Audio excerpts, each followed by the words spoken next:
খালি কলসি বাজে বেশি, এটা কথা আছে। ভারতের অবস্থা তাই হয়েছে। ভারতের নির্দেশেই তো সে নিরাপদ না। আমার তো সন্দেহ হয় ভারতের এমন কোন রাজ্য আছে কিনা যেখানে গ্যাঞ্জাম নাই, ওখানে অশান্তি, সবাই স্বাধীনতা। যার ভারতের প্রযুক্তি হলো খুবই নিম্নমানের, এবং আমরা মানে জানার পরেও অনেক হাসিনাকে খুশি করতে দিয়ে আমাদের অনেক কিছু করতে হয়েছে চুক্তি। এখন সময় হয়েছে জবাব দেওয়ার। ভারত কালসাপের চেয়েও খারাপ। সুতরাং এখানে আমাদের বন্ধু পাকিস্তানের কাছে আমাদের ভালো সম্পর্ক রাখতে হবে, চীনের সাথে ভালো সম্পর্ক রাখতে হবে।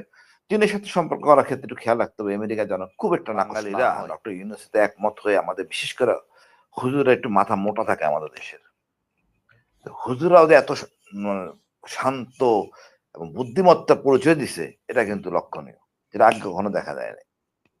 এবং যেখানে মনে করছে হুজুরও অন্তত আক্রমণ করবে, কিছু একটা সংঘাত ঘটবে, সেটা হয় নাই। এটা যে কত বড় একটা বিচক্ষণতার কাজ করছে বাঙালি জাতি হিসাবে বলবো, সব ক্ষেত্রেই ভারত এখানে পরাজিত। আপনাকে বুঝতে হবে পুরা আমাদের যে 5ই আগস্টের বিপ্লবটা, এটা কিন্তু হাসিনা পরাজয় না, পুরো ভারতের পরাজয়। ভারত এখন মাথা কাজ করতেছে না। এর কিছুদিন আগে সে আফগানিস্তানে পরাজয় হয়েছে, বিশাল পরাজয় আফগানিস্তানে। তারপরে আবার এই একটা সাধারণ একটা বাগান এইভাবে হাতছাড়া হয়ে যাবে, এটা কিভাবে মেনে নেবে? বাট তার যে সামর্থ্য কি আমাদের বুঝতে হবে। আমাদের যে বললাম, এক জাতির এক দেশ, সবাইকে নিয়ে অবশ্য অল্প কিছু যা আছে সবাই আমরা এক, এটার সাথে যুদ্ধ করা ভারতের পক্ষে সম্ভব না। তো খালি কলসি বাজে বেশি, এটা কথা আছে। ভারতের অবস্থা তাই হয়েছে।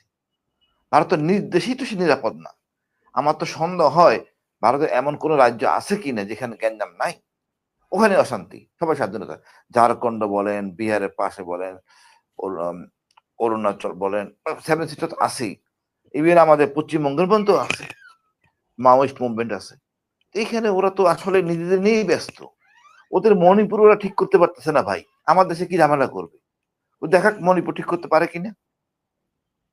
আর ওদের যে অস্ত্র সমরাস্ত্র, এর রিলায়েবিলিটি, মানে আমি বলবো না, কি বলবো, আমি বলার কিছু নাই, সবখানে ভুয়া। আমরা জিনিস, আমাদের ছোট ছোট পোস্টার চলে ঢাকা শহরে, পিছনে দেখবেন 4 চাকা, 2 চাকা, 2 চাকা।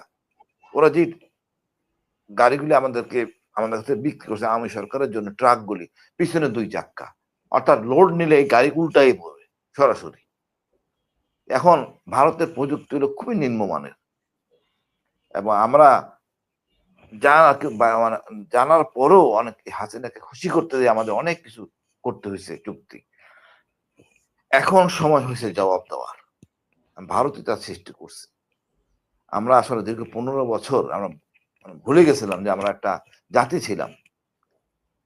এখন আমাদের সময় হয়েছে এগুলিকে চর্চা করা। শিক্ষা জীবনে সবাই জানে যে শেখ মুজিবুর রহমানই স্বাধীনতা করছেন, জিয়া রহমানও ছিলেন না, ওসমানীও ছিলেন না, তাজউদ্দিনও ছিলেন না, একাই উনি সব করছেন। এখন তো জিনিস ছাত্রদেরকে পড়াইতে হবে, বুঝাইতে হবে। এবং আমি মনে করি ভারতের এখন কিছু করার নাই। উল্টা সূর্য কথাটা আছে, সেটাই তার বাস্তবতা। তার কিচ্ছু করার নাই। বাট আমাদেরকে বুঝতে হবে এটা কালসাপ। ভারত কালসাপের চেয়েও খারাপ। সুতরাং এখানে আমাদের বন্ধু পাকিস্তানের কাছে আমাদের ভালো সম্পর্ক রাখতে হবে, চীনের সাথে ভালো সম্পর্ক রাখতে হবে। চীনের সাথে সম্পর্ক করার ক্ষেত্রে একটু খেয়াল রাখতে হবে আমেরিকা যেন খুব একটা নাকচ না হয়। ওইরকম সম্পর্ক রেখে আমাদের চীনের সাথে অগ্রগতি বা সম্পর্কটা উন্নয়ন করতে হবে। আর পাকিস্তানের সাথে করতে কোনো আপত্তি থাকার কথা না। এবং পাকিস্তান, আমি মুসলমান দেশ বলবো, মানুষ হিসেবে বলবো, প্রচন্ড ভালো। আগে 71 সালে আসলে কতটা বলবো আমি, যা হোক, সেটা তাদের বৈরী আচরণের জন্যই পরিস্থিতি সৃষ্টি হয়েছে। তখন আমাদের ছিল অল্প কটা, মানে আমাদের তখন 8টা রেজিমেন্ট ছিল, ইনফেন্ট্রি রেজিমেন্ট। এখন আমাদের কত? আর এটা তো সম্পূর্ণই একটা দেশের সৈন্য নিজ দেশে যেভাবে যুদ্ধ করবে, অন্য দেশে সেখানে যুদ্ধ করতে পারে না। এখানে তার দেশপ্রেমটা খুব বেশি থাকে। সুতরাং ভারত স্বাধীন করছে, আমরা ধন্য। বাট এখানে আমাদের মুক্তিযুদ্ধের অবদান অনেক বেশি।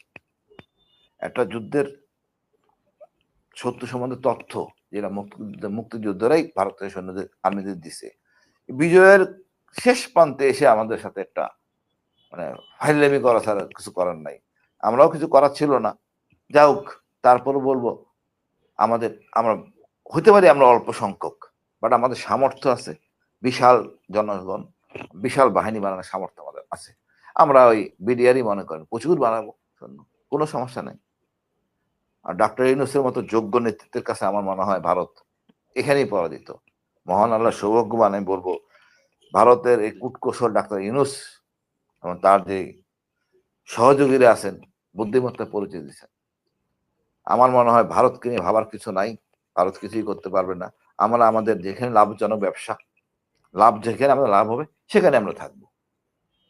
তবে খেয়াল রাখতে হবে, ভারত এখন প্রথম হয়তো দেখবেন যে লোভনীয় কিছু প্রলোভন দিবে, তারপরে আবার সে রিভার্স যাবে। সুতরাং আমাদের পাশাপাশি অল্টারনেটিভ অপশন খোলা রাখতে হবে। পাকিস্তানি বেস্ট অপশন, কোনো সমস্যা নেই আমি মনে করি। আর জগলুল ভাই যা বললেন সম্পূর্ণ একমত। একটা প্রশ্ন বাদ গেছে, সেটা হলো ফেনী এলাকায় ইপিজেডে ভারতের একটা বিশাল একটা ভারতকে দেওয়া হয়েছে। 14 গ্রাম থেকে ফেনী পর্যন্ত এই জায়গাটা একদম চিকুন, মোটামুটি চিকুন হলো, অপর অংশ কিন্তু বঙ্গোপসাগর, ও কাটলেও লাভ নেই। সুতরাং এখানে আমরা একটা ব্রিগেড করতে পারি, করা উচিত এটাকে সাস্টেন করার জন্য। যদিও কুমিল্লা একটা ডিভিশন আছে, পাশে চট্টগ্রাম ডিভিশন, এখানে আমাদের বিডিআর যথাযথভাবে শক্তিশালী, তারপর একটা ব্রিগেড করা উচিত ওই ইপিজেড সংলগ্ন ওই ফেনী নদীর উপরে যে ব্রিজটা করা হয়েছে রামগড়ের, এটার নিরাপত্তার জন্য, এটা দেখভাল করার জন্য দরকার আছে। আর ত্রিপুরার লোকজন কিন্তু বৈরী, ওদের 50% অধিক লোক বাঙালি। সুতরাং খুব একটা যে ভালো ফর্মে থাকবে এখান থেকে ভারত, আমি মনে করি না।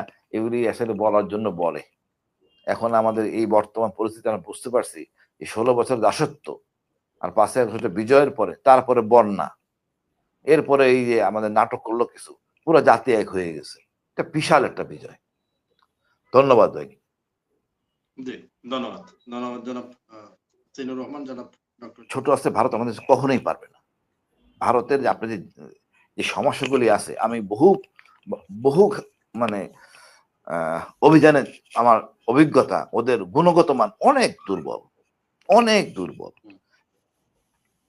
আন্তর্জাতিক পর্যায়ে আমরা দেখছি যে না, তারা তেমন না।